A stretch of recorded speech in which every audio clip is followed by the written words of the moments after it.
بسم اللہ الرحمن الرحیم۔ آج ہم نے شروع کرنا ہے الباب الاول،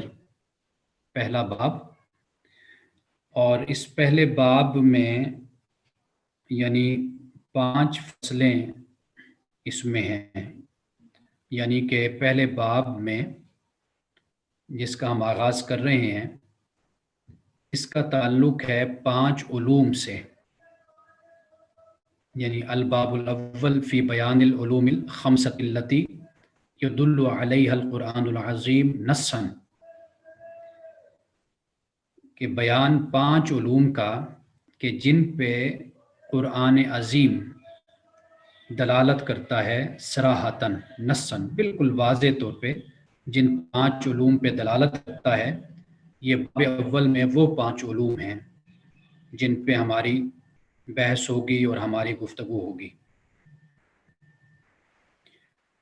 لِيُعْلَمَ أَنَّ مَعَانِيَ الْقُرْآنِ الْمَنْصُوصَةَ لَا تَخْرُجُ عَنْ 5 علوم، کہ یہ جو 5 علوم ہیں تاکہ جانا جائے کہ بے شک قرآن مجید کے صریح مضامین وہ ان 5 علوم سے باہر نہیں ہیں۔ اور وہ 5 علوم کیا ہیں؟ ایک تو علم الاحکام ہے، اور دوسرا علم الجدل، یعنی اسے ہم مخاصمہ بھی کہتے ہیں، یعنی مخاصمہ یا جدل یا محاجہ یا مباحثہ، اس کا مطلب ہوتا ہے گفتگو، بحث کرنا، مکالمہ کرنا، ایک دوسرے کے ساتھ گفتگو کرنا۔ اور علم الجدل، علم المخاصمہ بھی اس کو کہا جاتا ہے۔ اور تیسرا ہے علم التذکیر بآلاء اللہ، علم تذکیر کا، اللہ تعالیٰ کی نعمتوں کی یاد دہانی کا یہ علم ہے کہ اللہ سبحانہ و تعالیٰ نے انسانوں کو کن کن نعمتوں سے نوازا اور عطا کیے۔ اور چوتھا جو ہے علم وہ ہے تذکیر بایام اللہ، اللہ تعالیٰ کے ایام کی یاد دہانی، واقعات، تاریخ۔ اور جو 5واں ہے وہ ہے علم التذکیر بالموت وما بعدہ، یعنی یہ موت کی یاد دہانی اور اس کے بعد جو کچھ بھی ہے، جو ہونا ہے، جو مراحل آنے ہیں، درجے آنے ہیں، اس کا علم۔ یہ 5 ہیں جن کا یہاں پر بیان ہے۔ یہ میں نے مختصراً ان کا ذکر کر دیا۔ اب ہم پڑھتے ہیں کہ حضرت شاہ ولی اللہ نے جو لکھا اور اس کی جو تعریف کی ہے، یہ میں ہمیشہ بتاتا ہوں کہ مفتی سعید احمد ہیں پالن پوری، انہوں نے اس کی تعریف کی ہے۔ اصل میں یہ کتاب فارسی میں ہے۔ علم الاحکام، احکام کا علم، اور وہ کیا ہے؟ وہی الواجب، اور وہ واجب ہے، یعنی واجب۔ اور یہ جو اصطلاحات ہیں یہ ہماری فقہ میں استعمال ہوتی ہیں، یعنی واجب،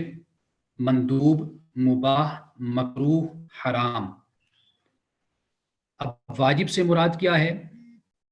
واجب کا مطلب تو ویسے تو ہم یعنی ایجاب کا مطلب ہوتا ہے واجب کرنا، فرض کرنا، اور اس میں فرائض و واجبات اس میں شامل ہوتے ہیں۔ اور یہ جو جتنا بھی میں آپ کو تفصیل میں بتاؤں گا، وہ الفوظ الکبیر کے بجائے میں نے کچھ جو رابطہ کیا ہے وہ کتاب حجت اللہ البالغہ ہے، اس سے میں نے یہ سارا استنباط، سارے یہ دلائل وہاں سے لیے میں نے، تعریفات۔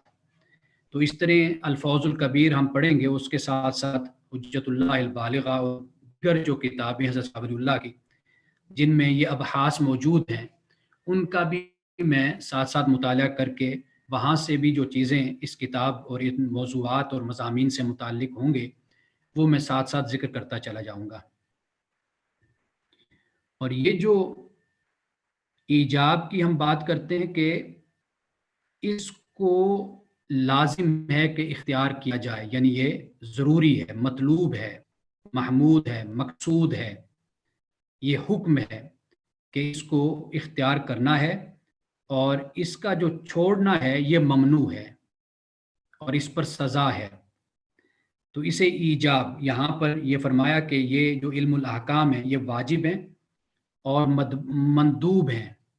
مندوب سے مراد یعنی ندب، جو فضیلت والے کام ہوتے ہیں، مستحب ہوتے ہیں، مستحسن ہوتے ہیں، ان میں سنن مؤکدہ، سنن غیر مؤکدہ، یہ سب اس میں شامل ہو جاتے ہیں. تو یہ یعنی اس کو ہم مندوب زبان فقہ زبان میں ہم اس کو مندوب کہتے ہیں. اور صدقات وغیرہ یہ سب کچھ جو ہیں وہ اسی میں شامل ہو جاتے ہیں، نفلی روزے اور صدقات وغیرہ اس مندوب میں. تو فرماتے ہیں کہ علم الاحکام ایک تو واجب، مندوب اور مباح. اور مباح جو ہے اس کا یعنی نہ کرنا مطلوب، نہ ترک مطلوب، یعنی اگر نہیں کوئی کرتا وہ بھی مطلوب نہیں ہے، اگر کرتا ہے تو وہ بھی مطلوب نہیں ہے، یہ اختیاری ہے، اس کو ہم مباح کہتے ہیں. اور اسی طرح مکروہ ہے، یعنی مکروہ کا ترجمہ کراہت جیسے ہم کرتے ہیں، یہ حجت اللہ البالغہ میں اس پر بڑی تفصیل کے ساتھ حکم کی تعریف اور اس کے اقسام یہ سب کچھ حضرت شاہ ولی اللہ نے بیان کی ہیں. تو کراہت یعنی ناپسند کرنا، اور جس کا چھوڑنا محمود ہو یعنی مطلوب پسند ہو، اور اگرچہ اس کے کرنے کی بھی اجازت ہو، اس کو مکروہ یا اس کو کراہت کہتے ہیں. اب اس سے آگے ہے حرام، اور حرام یعنی تحریم، حرام قرار دینا. تحریم کا مطلب ہے حرام قرار دینا، حرم یحرم تحریم. تو تمام جو حرام قطعی ہیں اور مکروہ تحریمی ہیں وہ سب اس میں شامل ہیں. کرنا ممنوع ہے اور چھوڑنا لزوماً مطلوب ہے، یعنی اس کو چھوڑنا چاہیے اور یہ لازم ہے، ضروری ہے، یہ تحریم ہے. تو یہاں پہ حضرت شاہ ولی اللہ نے واجب، مندوب، مباح، مکروہ اور حرام اس کو علم الاحکام میں بیان کیا، اور یہ فرمایا کہ سواء کانت من قسم العبادات اور من قسم المعاملات، کہ ان کا تعلق عبادات کی اقسام سے بھی ہے، یعنی نماز، روزہ، زکوٰۃ، حج وغیرہ سے بھی ہے، اور ان کا تعلق معاملات سے بھی ہے، انسانی زندگی کے جو معاملات ہیں ان سے بھی ان کا تعلق ہے. ان کا تعلق تدبیر منزل سے بھی ہے. اب جو تدبیر منزل ہے اس پر بھی ایک پوری بحث ہے حجت اللہ البالغہ میں،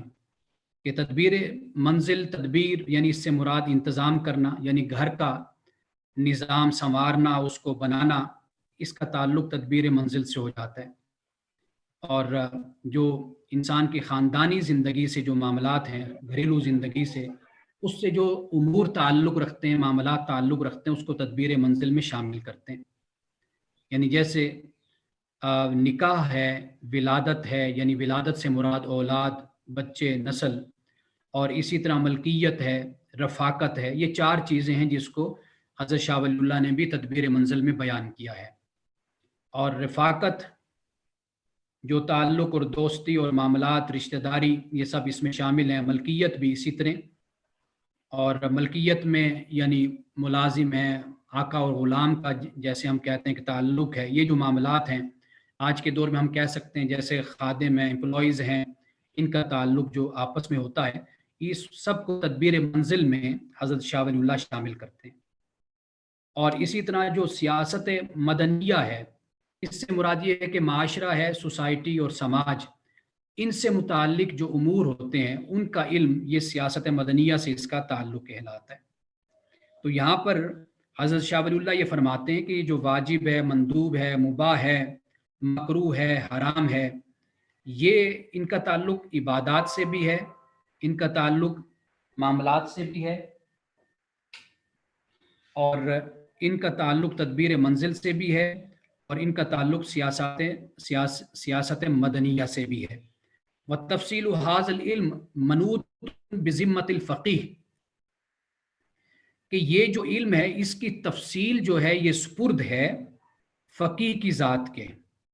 یعنی یہ فقیہ کی ذمہ داریوں میں سے یہ ایک ذمہ داری ہے، یہ اس کے سپرد اور اس سے وابستہ ہے. یعنی عبادات کی اقسام یعنی نماز ہے، پھر اس کے جو جزیات اور فروعات ہیں ان کی تفصیل، وضاحت کہ وہ کس درجے عمل ہے، واجب ہے، مندوب ہے، مباح ہے، مکروہ ہے، حرام ہے، یہ ساری بحث فقہ میں ہوتی ہے. یعنی فقیہ جو ہے وہ ان تمام معاملات سے، ان تمام احکامات سے بحث کرتا ہے. اور اس سے آگے ہے دوسری علم الجدل. جیسے میں نے ابھی آپ کو بتایا کہ علم الجدل کا تعلق مخاصمہ کے ساتھ ہے، اور مخاصمہ میں یعنی مجادلہ، مخاصمہ، دلائل کے ساتھ گفتگو کرنا، بحث کرنا. اب اس میں 4 طبقات ہیں جسے حضرت شاہ ولی اللہ نے بیان کیا، اور قرآن مجید میں بھی ان کا بیان ہے. ایک یہود ہے، دوسرا نصارہ، مشرکین اور منافقین. یہاں یہ فرماتے ہیں وَهُوَ الْمُحَاجَّةُ، یہ آپ حضرات مجھ سے بہتر جانتے ہیں. محاجت مباحثہ اور مکالمہ مفاعلہ کے وزن پر، یعنی باہمی گفتگو اور کلام اور بحث 7 فرق الاربع الضالہ، 7 4 فرقوں کے گمراہ 4 فرقوں کے ساتھ یہ مباحثہ ہے. اس کا تعلق علم الجدل سے ہے. اور وہ 4 فرق کون سے ہیں؟ من الیہودی والنصارى والمشرکین والمنافقین. یہ ہیں یہود، نصارہ، مشرکین اور منافقین. وَتِبْيَانُ هَذَا الْعِلْمِ مَنُوطٌ بِذِمَّةِ الْمُتَكَلِّمِ، اور اس علم کی جو تفصیل ہے، تبیان ہے، بیان ہے، اس کا جو تعلق ہے اور یہ جو وابستہ ہے یا سپرد ہے، یہ متکلم کی ذات سے، متکلم کی ذمہ داری ہے کہ وہ اس علم کے بارے میں بات کرے. وہ کیونکہ وہ اسی کو اس میں مہارت ہوتی ہے، جس طرح علم الاحکام میں ایک فقیہ کو مہارت حاصل ہوتی ہے. اب اس سے آگے جو تیسرا علم ہے وہ ہے علم التذکیر بآلاء اللہ. اعلیٰ فبئی اعلیٰ ربکما تکذبان، یہ وہی ہے یہاں پر اعلیٰ. وہو بیان خلق السماوات والارض، اور وہ ہے آسمانوں اور زمین اور آسمانوں کی تخلیق کا بیان. وَإِلْهَامِ الْعِبَادِ مَا يَحْتَاجُونَ إِلَيْهِ، اور بندوں پر الہام کرنا یعنی دل میں ڈالنا، ما يحتاجون الیہ، جس کے وہ بندے محتاج ہیں. وبیان صفات اللہ الکاملہ، اور اللہ تعالیٰ کی کاملہ جو صفات ہیں ان کا بیان، یہ تذکیر بآلاء اللہ کے تحت ہوتا ہے. یہ اس کی تفصیل ہم آگے جا کر بیان کریں گے کہ بآلاء اللہ یعنی اللہ سبحانہ و تعالیٰ نے قرآن مجید، یعنی جو اس کا بنیادی مقصد ہے قرآن کا، وہ تو ہے نا کہ ہر بشر کی، ہر انسان کی اصلاح کی جائے. وہ عربی ہے، وہ عجمی ہے، وہ کوئی بھی ہے. اور اللہ سبحانہ و تعالیٰ نے قرآن مجید میں صرف ان نعمتوں کا ذکر کیا ہے کہ جن کو ایک انسان، ایک بشر، ایک فرد جن کو پہچانتا ہے، جانتا ہے، اللہ سبحانہ و تعالیٰ نے ان کا ذکر کیا. یعنی کسی بھی نعمت کو اللہ نے، جیسے قرآن مجید میں اگر پھل کا ذکر ہے تو پھل ہم سمجھتے ہیں کہ پھل کس کو کہتے ہیں، وہ کیا چیز ہے. اسی طرح سبزی کا ذکر ہے، سبزے کا ذکر ہے. اسی طرح اللہ سبحانہ و تعالیٰ نے اپنی نعمتوں کو قرآن مجید میں اس طرح بیان کیا ہے کہ جس کا الہام اللہ سبحانہ و تعالیٰ نے بندے پہ کیا ہے. یعنی اس کو، انسان کو سمجھ ہے کہ یہاں پر جو اللہ پاک یہ فرما رہا ہے تو اس سے کیا، مجھے کیا سمجھ آتی ہے اور کیا مقصود ہے اس یہاں پر بیان کرنے کا. تو یہ تذکیر بآلاء اللہ ہی ہے. اور چوتھا جو علم ہے وہ التذکیر بایام اللہ ہی ہے. وہو بیان الوقائع التي احدثها اللہ سبحانہ وتعالی من قبیل تنعیم المطیعین وتعذیب المجرمین، اور وہ واقعات کا بیان ہے کہ جنہیں اللہ سبحانہ وتعالی نے ظاہر کیا ہے، وہ اطاعت کرنے والے بندوں کو نعمت دینے سے متعلق ہے اور مجرموں کو سزا دینے سے متعلق ہے. یعنی اللہ سبحانہ و تعالیٰ نے قرآن مجید میں گزشتہ اقوام کا اور تاریخ کا ذکر کیا. حضرت موسیٰ علیہ السلام، حضرت شعیب علیہ السلام، حضرت لوط علیہ السلام کی قوم کا ذکر کیا. اس طرح اور حضرت ہود ہیں، حضرت صالح ہیں، انبیاء علیہ السلام، اور دیگر اقوام کا اللہ سبحانہ و تعالیٰ نے ذکر کیا. بنی اسرائیل کا ذکر کیا. وہ اس لیے بیان کیا کہ تاکہ اس بات کو بیان واضح کیا جائے کہ جو لوگ اللہ کی اطاعت کرنے والے ہیں وہ نعمت کے مستحق بنتے ہیں، اور جو اللہ سبحانہ و تعالیٰ کی نافرمانی کرنے والے ہیں وہ عذاب کا مستحق ٹھہرتے ہیں۔ اب یہ یہاں پر ایک بڑی خوبصورت بات میں کہنا چاہوں گا کہ اللہ سبحانہ و تعالیٰ نے یعنی قرآن مجید نے تاریخ کے ایک نئے پہلو کو متعارف کروایا ہے۔ ایک پہلو تو وہ تھا کہ جب تاریخ کو بیان کیا جاتا تھا قوموں کو سلانے کے لیے، جیسے سہراب رستم کے واقعات سنائے جاتے تھے، تو صرف اس لیے جیسے رات کو بچوں کو سلانے کے لیے کوئی کہانی سنا دی، اسی طرح اقوام کو بھی تاریخ اس لیے سنائی جاتی تھی، بیان کی جاتی تھی تاکہ وہ تفاخر کا شکار ہو جائیں، تکبر کا شکار ہو جائیں، اور وہ جسے کہتے ہیں کہ مستقبل کے ایسے خواب دیکھنا شروع کر دیں کہ جن کا تعلق عمل کے ساتھ ہوتا ہے، لیکن عمل پر زور نہیں، لیکن مستقبل کے خوابوں پر زیادہ زور ہو۔ تو یہ جو انداز تھا تاریخ کا، اسلام نے، قرآن نے بالکل اس کے برعکس تاریخ کے اس پہلو کو، اس تصور کو بیان کیا ہے کہ اگر تم اچھا کرو گے تو اس کا نتیجہ تمہیں اچھا ملے گا، اور اس کے لیے اللہ سبحانہ و تعالیٰ نے مثالیں تاریخ سے بیان کر دی قرآن مجید میں۔ اور اسی طرح اگر تم اللہ اور اس کے رسول کی فرما برداری میں زندگی بسر نہیں کرو گے تو پھر یہ دیکھ لو فلاں فلاں قوموں کے ساتھ یہ ہوا، اور جنہوں نے زندگی بسر کی اللہ کی اطاعت و فرما برداری میں، دیکھو ان کو کیا کیا انعامات دیے گئے۔ تو یہ تاریخ کا ایک بڑا ہی منفرد پہلو ہے جس کو قرآن مجید نے بیان کیا ہے۔ اور اگر آپ سورۃ لقمان پڑھیں، اس کے آغاز میں اللہ سبحانہ و تعالیٰ نے جس چیز کو بیان کیا کہ بھئی یہ لوگ گمراہ کرتے ہیں، بیان کر کے واقعات کو، قصوں کو، کہانیوں کو، وہاں پر مفسرین کرام نے، یہاں تک کہ حضرت عبداللہ ابن عباس نے بھی کہا کہ اس سے مراد وہ رستم و سہراب کے جو واقعات ہیں وہ اس سے مراد ہیں۔ وہ آیت کریمہ اس وقت میرے ذہن میں نہیں ہے، تو کلاس کے آخر میں وہ حوالہ آپ کو پیش کر دوں گا ایک دفعہ، پھر ہم اس پر روشنی ڈال دیں گے۔ یہ تاریخ کا ایک بڑا منفرد پہلو ہے جو قرآن مجید نے بیان کیا ہے۔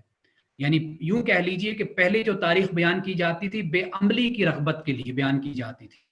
اسلام نے جو تاریخ بیان کی، قرآن نے بیان کی، وہ عمل کی طرف راغب کرنے کے لیے بیان کی ہے۔ تو یہاں پر اللہ سبحانہ و تعالیٰ نے، یعنی جسے حضرت شاہ ولی اللہ نے فرمایا علم التذکیر بایام اللہ، کہ اللہ سبحانہ و تعالیٰ نے جو واقعات کو بیان کیا ہے وہ اس لیے بیان کیا کہ تاکہ لوگ نصیحت حاصل کریں، دیکھیں کہ جو اطاعت کرنے والے ہیں ان کو نعمتیں اللہ تعالیٰ نے دی، اور جو مجرم ہیں ان کو اللہ تعالیٰ نے سزا دی، عذاب دیا۔ اب جو پانچواں علم ہے وہ ہے علم التذکیر بالموت وما بعدہ، یعنی موت کی یاد دہانی اور جو اس کے بعد جو مراحل آنے اس کا علم۔ من الحشر، حشر سے، والنشر، نشر سے، زندہ کرنا، حشر جمع کرنا، نشر زندہ کرنا، والحساب حساب، والمیزان میزان، والجنت والنار جہنم،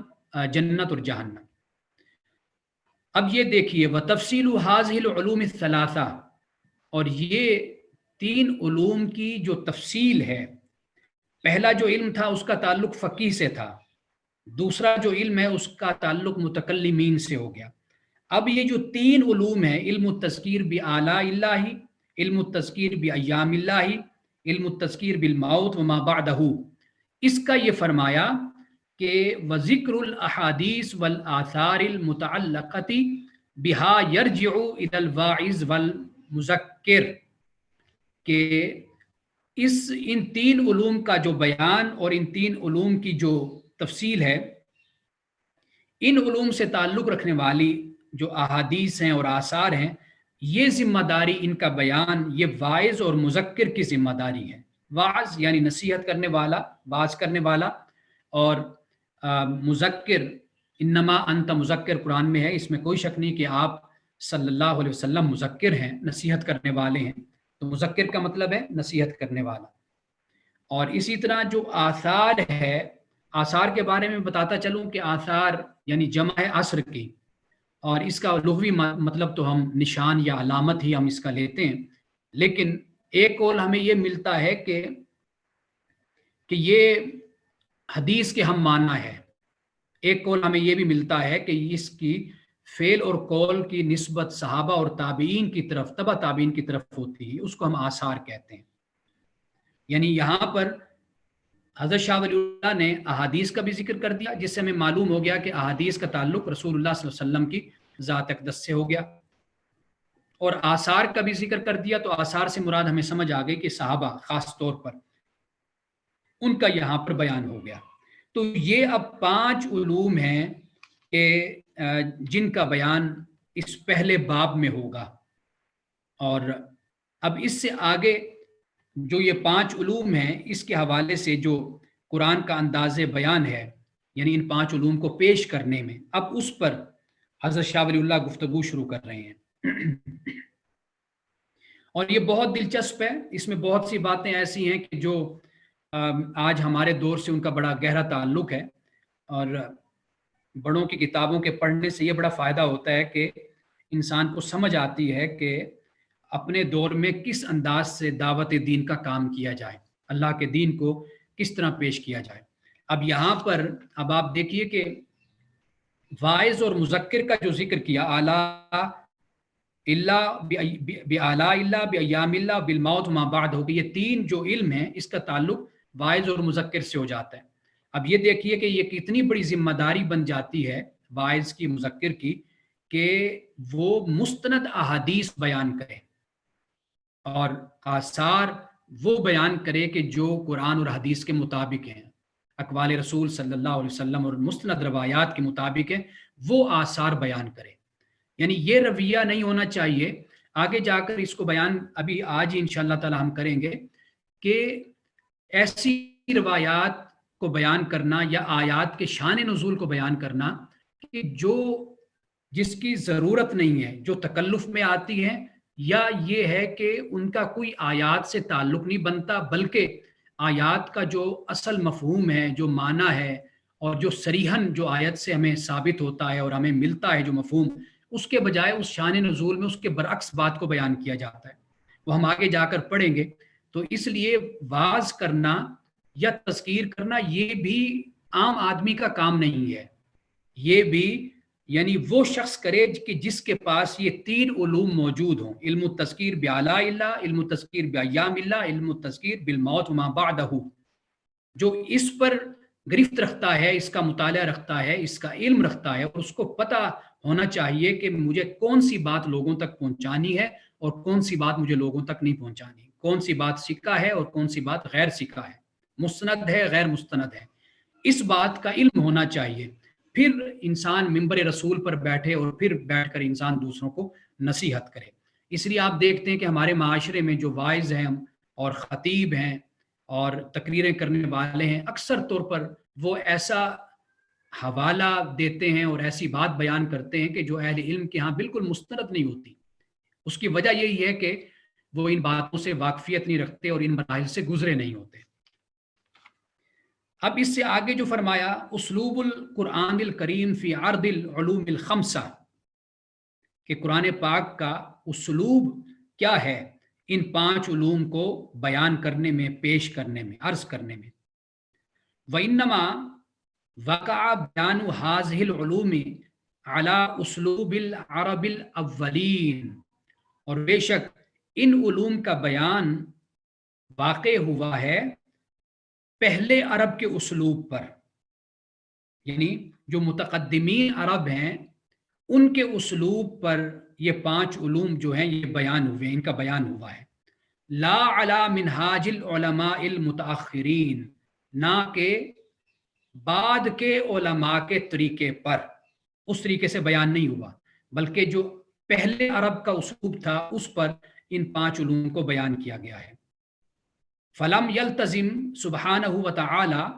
فی آیات الاحکام اختصارا یختارہ اہل المتون، تو سبحانہ وتعالی نے آیات الاحکام میں، احکام کی آیات میں اختصار کا التزام کیا ہے، اور جبکہ یختارہ اہل المدینتی، یعنی اللہ سبحانہ وتعالی نے تو جو احکام کی آیات ہیں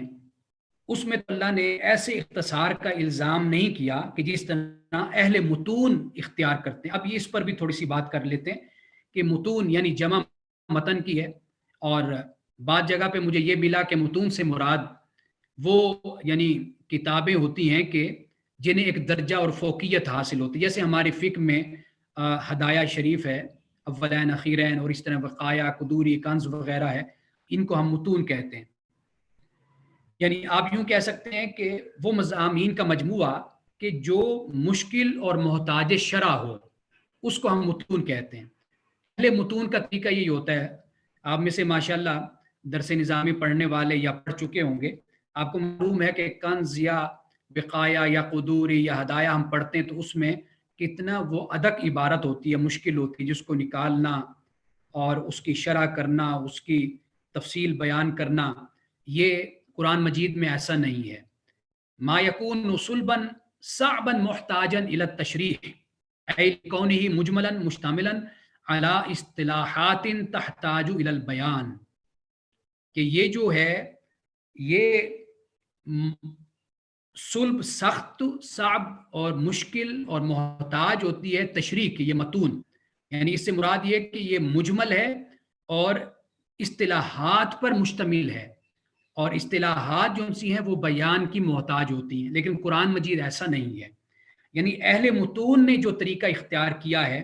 قرآن مجید میں وہ طریقہ اختیار نہیں کیا گیا۔ قرآن مجید ایک، اللہ سبحانہ و تعالیٰ نے فرمایا وَلَقَدْ يَسَّرْنَا الْقُرْآنَ لِلذِّكْرِ فَهَلْ مِن مُدَّكِرٍ، اللہ سبحانہ و تعالیٰ نے اس کو آسان بنایا، یعنی وہ انداز نہیں اختیار کیا گیا جو اہل متون نے اختیار کیا ہے۔ وَلَا تَنْكِيحَ الْقَوَاعِدِ مِنْ قُیُودٍ غیر ضروریت،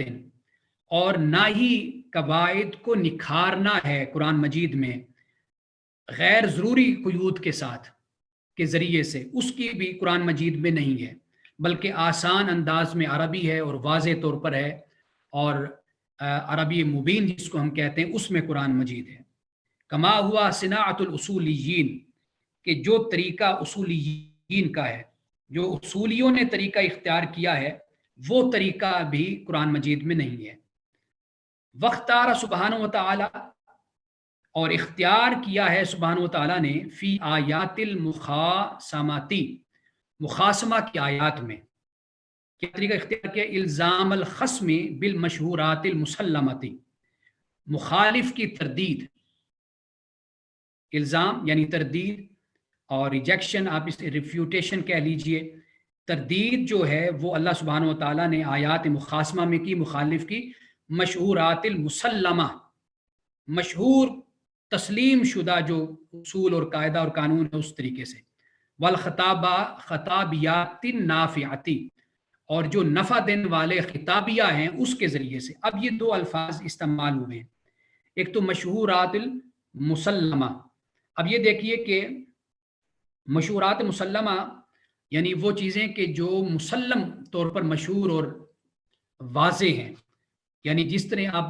ہم یوں بیان کر سکتے ہیں کہ جس طرح علامہ شاطبی نے اپنی کتاب موافقات میں اس بات کو بیان کیا ہے کہ جب بھی آپ کسی سے بات کرتے ہیں تو ہمیشہ آپ کامن گراؤنڈ پہ کھڑے ہو کر بات کرتے ہیں۔ اللہ سبحانہ و تعالی نے جب یہ کہا تعالوا الی کلمۃ سواء بیننا و بینکم، آؤ ایک مشترکہ، ایک برابر کلمے کی طرف جو ہمارے اور تمہارے درمیان ہے۔ اب یہ اللہ سبحانہ و تعالیٰ کی وحدانیت، اللہ کی ذات، اس کو یہود بھی مانتے ہیں، نصارہ بھی مانتے ہیں، ان کو دعوت دی کہ آؤ، یہاں تک کہ مشرکین بھی مانتے ہیں، ان کو دعوت دی کہ آؤ یہ ہمارے درمیان ایک مشترکہ بات ہے، اس پر ہم کھڑے ہو کر بات کرتے ہیں۔ تو کامن گراؤنڈ پہ ہمیشہ بات کی جاتی ہے۔ علامہ شاطبی نے بھی الموافقات میں کہیں پر اس بات کو بیان کیا ہے۔ اسی طرح یہاں پر حضرت شاہ ولی اللہ بھی اسی بات کو بیان کر رہے ہیں کہ مشہورات مسلمہ، یعنی مثال کے طور پر آپ دیکھیے کہ بہت سی باتیں جس کو انسانی عقل تسلیم کرتی ہے، جیسے قرآن نے کہا کہ نحن ابناء اللہ و احباؤہ، سورۃ المائدہ کی آیت نمبر 18 ہے۔ اب اس میں قوم یہود نے یہ کہا کہ ہم تو اللہ کے محبوب ہیں، اللہ کے ہم بیٹے ہیں، پسندیدہ ہیں، ہم تو اس کے محبوب اور مطلوب اور دوست ہیں ہم اس کے۔ تو اللہ سبحانہ و تعالیٰ نے اس کے جواب میں کیا فرمایا؟ قل، اے نبی صلی اللہ علیہ وسلم فرما دیجئے، فَلِمَ يُعَذِّبُكُم بِذُنُوبِكُم، تو پھر کیوں اللہ تعالیٰ تمہیں تمہارے گناہوں کی وجہ سے عذاب دیتا ہے؟ یعنی مطلب یہ ہے کہ دوستی کا، محبوب ہونے کا، بیٹا ہونے کا اور پسندیدہ ہونے کا نتیجہ تو یہ ہونا چاہیے کہ خدا تمہیں عذاب نہ دے، لیکن وہ تمہیں عذاب دیتا ہے۔ یعنی یہ ایک مشہورات مسلمہ، یعنی اس دلیل کے ساتھ بات کو سمجھا دیا کہ دیکھو کہ جو محبوب اور پسندیدہ ہوتا ہے اس کو سزا تو نہیں دی جاتی نا. اگر تم اللہ کے پسندیدہ اور محبوب ہوتے تو اللہ تمہیں سزا کیوں دیتا؟ تو یہ ایک بات سمجھ آتی ہے جس کو قرآن مجید نے بیان کیا. اور اسی طرح اللہ سبحانہ و تعالیٰ نے فرمایا کہ لولا نزل حاصل، یہ سورۃ الزخرف ہے، آیت نمبر 31 ہے، کہ کافروں نے یہ کہا کہ کیوں نہیں نازل کیا گیا یہ قرآن ایک ایسے مرد پر کہ جو دو بڑے شہروں سے ہو. قریہ کا جو لفظ ہے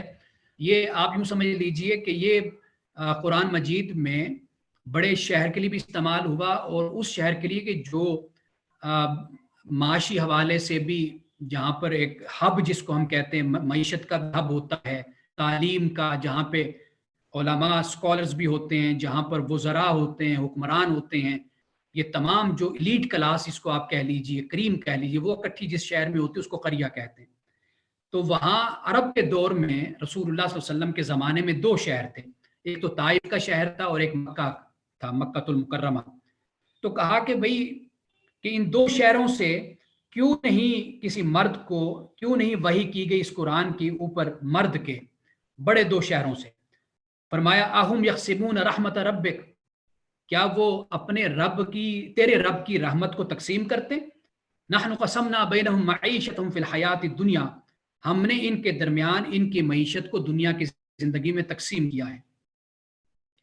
یعنی اللہ سبحانہ و تعالیٰ نے یہاں اس بات کو بیان کیا کہ یہ جو معاشی طور پر خوشحالی ہے یا تمہارے پاس جو دولت ہے، ثروت ہے، یہ بھی اللہ تعالیٰ نے تمہیں دی ہے، یہ اس کی طرف سے امتحان ہے تمہارے لیے. اور اسی طرح جو نبوت اور رسالت ہے یہ بھی اللہ کی مرضی ہے، یہ تاج جس کے سر پہ چاہے اللہ سبحانہ و تعالیٰ سجاتا ہے. اور اسی طرح سورۃ الانعام میں بھی اس بات کو بیان کیا کہ یہ اللہ اپنی مرضی سے، اللہ اعلم حیث یجعل رسالتہ، اللہ زیادہ جانتا ہے کہ کہاں اس نے اپنی رسالت کو رکھنا ہے، کس کو منتخب کرنا ہے.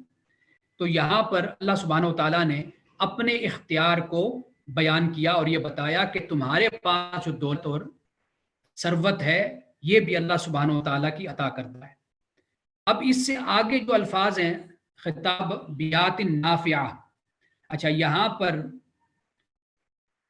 یعنی اگر ہم منطقی حوالے سے بات کریں تو جو یہ خطاب کا لفظ ہے، خطابیہ جس کو ہم کہتے ہیں، یہ ایک ایسے قیاس کو کہتے ہیں کہ جس میں کوئی مقبول اور معقول بات کا حوالہ جس میں موجود ہو، اس کو یہ خطابیہ ہم کہتے ہیں. اور اس کی جمع جو ہے خطابیات، النافعہ یعنی نفع دینے والے. اب اس کی جو مثال ہے، یعنی اگر ہم مناطقہ کی طرف، منطق کی طرف جاتے ہیں تو اس کی دلیل ہم یوں لے سکتے ہیں کہ آپ دیکھیے کہ محمد صلی اللہ علیہ وسلم رسول ہیں، اور رسول جو ہوتا ہے وہ واجب الاطاعت ہوتا ہے، یعنی اس کی اطاعت کرنا واجب ہے. جیسے قرآن مجید نے بیان کر دیا کہ وَمَا أَرْسَلْنَا مِن رَّسُولٍ إِلَّا لِيُطَاعَ بِإِذْنِ اللَّهِ، کہ ہم نے کسی رسول کو نہیں بھیجا مگر اس لیے کہ اللہ کے حکم سے اس کی اطاعت کی جائے. تو رسول کی اطاعت واجب ہے، تو لہٰذا محمد صلی اللہ علیہ وسلم کی اطاعت واجب ہے. یہ مثال آگے جا کر آئے گی براہین میں، یعنی برہان آگے ہم نے پڑھنا ہے اس کو، لا تنقیح البراہین علی طریقۃ المنطقیین، کہ جو براہین کا، دلائل کا نکھارنا ہے منطقی طریقے پر، یہ طریقہ بھی قرآن مجید میں نہیں ہے. خطابیات نافعہ کی جو مثال ہے وہ میں بیان کر دیتا ہوں کہ اللہ پاک نے یہ فرمایا کہ وَإِن يَسْلُبْهُمُ الذَّبَابُ شَيْئًا لَا يَسْتَنقِذُوهُ مِنْهُ، غالباً یہ سورۃ الحج کی آیت نمبر 72 یا 73 ہے، کہ اگر یہ جو مشرکین سے کہا کہ یہ جو مکھی ہے، اگر یہ کچھ ان سے، ان بتوں سے جن کو تم نے خدا بنایا ہوا ہے، ان سے اگر کچھ چھین لے تو لا يستنقذوه منہ، تو یہ بت اس مکھی سے کچھ واپس نہیں لے سکتے، چھین نہیں سکتے. اگر مکھی ان سے کوئی چیز لے لیتی ہے تو یہ اس مکھی سے واپس اس کو لے نہیں سکتے. اب یہاں پر دیکھیے کہ اللہ سبحانہ و تعالیٰ نے ان بتوں کے بے اختیار ہونے کو، ان کی بے چارگی اور بے سببی کو، بے بس ہونے کو بیان کیا ہے. یعنی وہ تو اتنے بے بس ہیں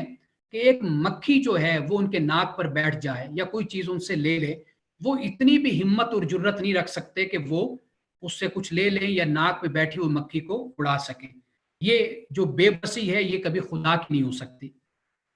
یعنی معبود کی، خالق کی، مالک کی، رازق کی، معبود کی کبھی یہ بے بسی نہیں ہو سکتی۔ تو قرآن مجید نے اس دلیل کے ساتھ اس کو بیان کیا،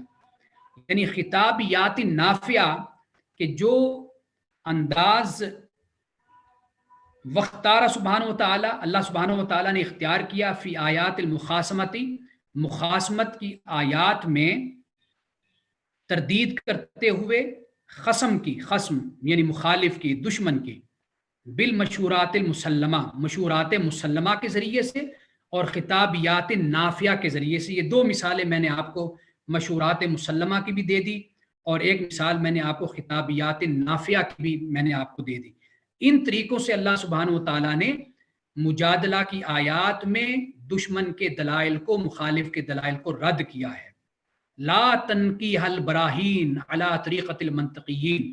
لیکن اللہ سبحانہ و تعالیٰ نے کبھی بھی منطقیوں کا طریقہ قرآن مجید میں اختیار نہیں کیا کہ جس طرح وہ دلائل کو نکھار کر بیان کرتے ہیں، اس طریقے سے اللہ سبحانہ و تعالیٰ نے قرآن مجید میں وہ انداز اختیار نہیں کیا، اس لیے کہ وہ بہت ہی ادق اور بڑا ہی مشکل انداز ہے۔ جو فلسفہ کو اور منطق کو جاننے والے ہیں وہ اس بارے میں زیادہ بہتر سمجھتے ہیں اس بات کو۔ تو اس لیے اللہ سبحانہ و تعالیٰ نے یعنی ہمیں بتا دیا، علماء متاخرین کا انداز بھی اختیار نہیں کیا، اہل متون کا انداز بھی اختیار نہیں کیا، اصولیین کا انداز بھی اختیار نہیں کیا،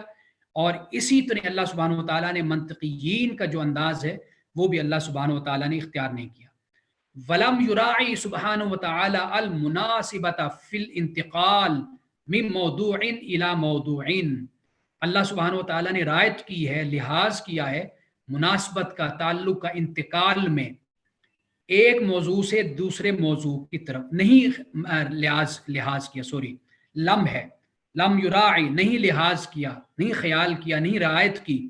مناسبت کی انتقال میں ایک موضوع سے دوسرے موضوع کی طرف، کما یراعیہا الادباء المتاخرون، جس طرح متاخر ادیب، مصنف جس طرح اختیار کرتے ہیں۔ یعنی اس سے مراد یہ کہ آپ یہ دیکھتے ہیں کہ ہماری جو کتابیں ہیں ان میں چیپٹر ہوتے ہیں، ایک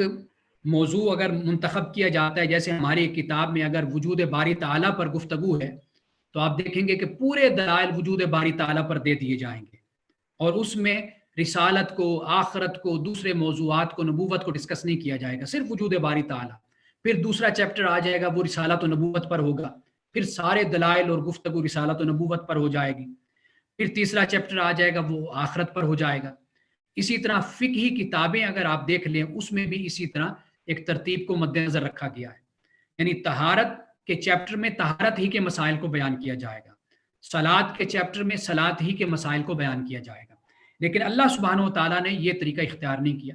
لیکن ہرگز اس سے مراد یہ نہیں ہے کہ حضرت شاہ ولی اللہ نظم جو قرآن میں آیات کا آپس میں ایک تعلق بنتا ہے اس کا انکار کرتے، یہ نہیں۔ اگر ان کی جو تفسیر ہے، غالباً فتح الرحمن اس کا نام ہے یا فتح الرحمن، اس کو دیکھا جائے تو اس میں ہمیں یہ ایک ربط، ایک تعلق ہمیں اس میں نظر آتا ہے۔ لیکن ان کا جو کہنا ہے وہ مقصود یہ ہے کہ جو ہمارے ہاں ایک رائج طریقہ ہے، جو ادباء متاخرین ہیں ان کے ہاں جو ایک طریقہ ہے، مصنفین کے ہاں، وہ اس پر قرآن مجید نہیں ہے۔ بل ناشر کل ما اہم القاؤہ علی العباد، بلکہ نشر کیا ہر وہ جو اہم ہے اس کا القاء بندے پر، یعنی جس چیز کو اللہ سبحانہ و تعالیٰ نے اہم سمجھا وہ اللہ سبحانہ و تعالیٰ نے بندوں کے سامنے، اپنے عباد کے سامنے اللہ سبحانہ و تعالیٰ نے پیش کر دیا، خواہ وہ مقدم ہو یا وہ مؤخر۔ یعنی اگر قرآن مجید کو ہم پڑھتے ہیں کہ کبھی اللہ سبحانہ و تعالیٰ توحید کا بیان کرتے کرتے آخرت کا بیان شروع کر دیتا ہے، پھر اس کے بعد پھر توحید کا بیان شروع ہو جاتا ہے، پھر رسالت کا بیان آ جاتا ہے، پھر کسی قوم کا ذکر شروع ہو جاتا ہے، پھر اس کے بعد کسی اور قوم کا، پھر مسلمان مومنین کی طرف خطاب ہو جاتا ہے۔ تو یہ ایک انداز وہ ہے کہ جو ہمارے ہاں جو متاخرین نے اختیار کیا، ادباء نے، شعراء نے، وہ انداز قرآن مجید میں نہیں ہے۔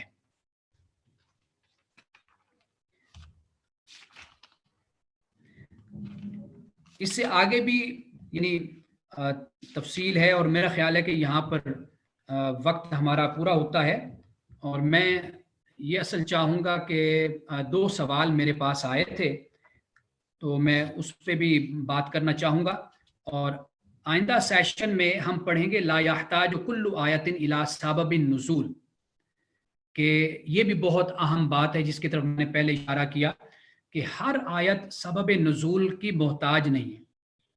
ہر آیت محتاج نہیں ہے سبب نزول کی کہ ہم اس کے شان نزول کو بیان کریں، کیونکہ ہمارے ہاں ابن جریر ہیں، تفسیر خازن ہے، اور دوسری تفاسیر ہیں، اگر آپ دیکھیں گے تو اس میں بہت کچھ جمع کر دیا گیا جو آپ یوں کہہ لیجئے کہ جو غیر مستند اور غیر سکہ بھی ہے۔ اس پہ ہم آئندہ سیشن میں، آئندہ کلاس میں ہم تفصیل سے بات کریں گے۔ یہ اچھا ہو جائے گا کہ یہاں سے ہم آئندہ سیشن میں، تاکہ ہم اس پر کافی بہتر طریقے سے ہم بات کر سکیں گے۔ دو سوال گروپ میں بھی بھیجے تھے، شعیب صاحب ہیں، شاید آج وہ ہیں ادھر یا نہیں ہیں،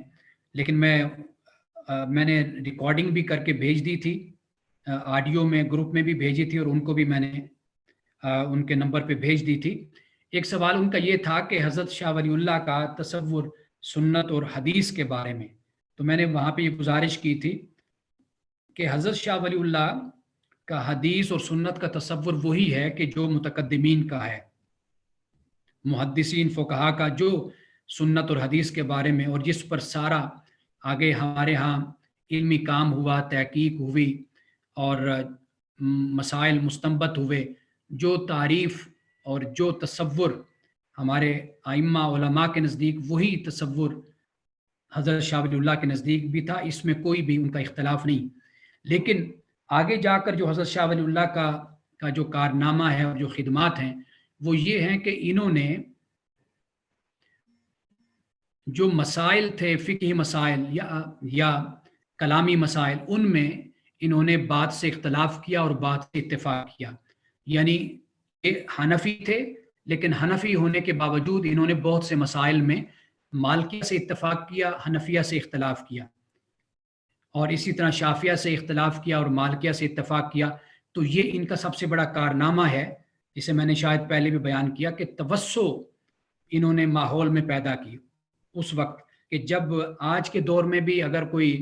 اس طرح کی بات کرتا ہے تو اس کو مطعون ٹھہرایا جاتا ہے، لیکن آپ دیکھیے کہ 1700 کی یہ بات ہے کہ حضرت شاہ ولی اللہ نے اس طرح کے مسائل کو بیان کیا، اور خاص طور پر حجت اللہ البالغہ کو اگر آپ مطالعہ کریں، اور خاص طور پر غالباً یہ جو بحث ہے سادس، چھٹی جو بحث ہے، اس کو اگر آپ پڑھیں، وہاں سے پڑھنا شروع کریں، تو انہوں نے بڑی تفصیل کے ساتھ ان مسائل پر گفتگو کی ہے۔ تو اس کے بہت سے حوالے ہیں جو میں دے سکتا ہوں، لیکن مختصراً میں نے یہ بات بیان کر دی کہ آپ کا تصور حدیث و سنت وہی تھا، لیکن جو مسائل کا استنباط کرنا اور پھر فقہا میں اختلاف تھا، ان اختلافات کی روشنی میں آپ نے اپنی ایک رائے قائم کی، اور اس طرح جو مقلدین ہیں، پیروکار ہیں چاروں فقہ کے، ان میں ایک لحاظ سے توسع اور ایک دلوں میں ایک دوسرے کے لیے وسعت پیدا ہوئی حضرت شاہ ولی اللہ کے اس کام سے، اور یہ سب سے بڑی علمی خدمت ہے ان کی۔ اور دوسری بات یہ کی گئی کہ حضرت شاہ ولی اللہ کی کتابوں میں کہیں نہ کہیں تحریف کی گئی ہے، تو اس حوالے سے میں یہ گزارش کروں گا کہ اس میں کوئی شک نہیں ہے کہ حضرت شاہ ولی اللہ کے عقائد کے حوالے سے بعض مقامات پر یہ گرفت بھی کی گئی، اور یہ ان کی کتابوں میں اس بات کو بیان کیا گیا کہ وہ بہت سے مسائل میں اہل سنت والجماعت سے عقیدے میں ان کا نظریہ ذرا مختلف ہے۔ تو لیکن بات یہ ہے کہ اب ان کتابوں کا معاملہ تو اللہ جانتا ہے کہ ان میں تحریف ہوئی یا نہیں ہوئی، لیکن اگر ہم آج کی کتاب اگر کوئی پرنٹ ہو کر ہمارے سامنے آتی ہے تو واضح بات ہے کہ ایسی کتابیں بھی موجود ہوں گی جو حضرت شاہ ولی اللہ کے دور میں ہوں گی، اور ان کے دور میں وہ پرنٹ ہوئی، چھپی، یا جس طرح بھی لکھی گئی وہ بھی موجود ہوں گی۔ ان کتابوں کے ساتھ بھی ان کو ٹیلی کر کے، مقابلہ کر کے دیکھا جا سکتا ہے کہ اس میں کیا تبدیلی ہوئی یا تبدیلی نہیں ہوئی۔ تو میرا خیال ہے کہ اس بات پہ کوشش کرنا یا حضرت شاہ ولی اللہ کا دفاع اس معاملے میں اس طرح کرنے کی کوشش کرنا کہ ان کی کتابوں میں تحریف کی گئی، اس وجہ سے ان کا نقطہ نظر اہل سنت والجماعت سے مختلف تھا، تو میرا خیال ہے کہ اس کے بجائے اس چیز کو دیکھنے کی ضرورت ہوتی ہے کہ اگر حضرت شاہ ولی اللہ نے جو دلائل دی ہیں وہ دلائل کتنے مضبوط اور مستحکم دلائل ہیں، ان دلائل پر میرا خیال ہے کہ زیادہ توجہ کی جانی چاہیے۔ باقی ان کی کتابیں اور ان کے دور میں جو چھپی کتابیں، لکھی گئی کتابیں، ان کے ساتھ بھی مقابلہ کر کے دیکھا جا سکتا ہے کہ آیا کہ کوئی تحریف اس میں ہوئی ہے یا تحریف نہیں ہوئی۔ لیکن میرا خیال یہ ہے کہ اس سے زیادہ بہتر طریقہ یہی ہے کہ آپ دلائل کے ساتھ اور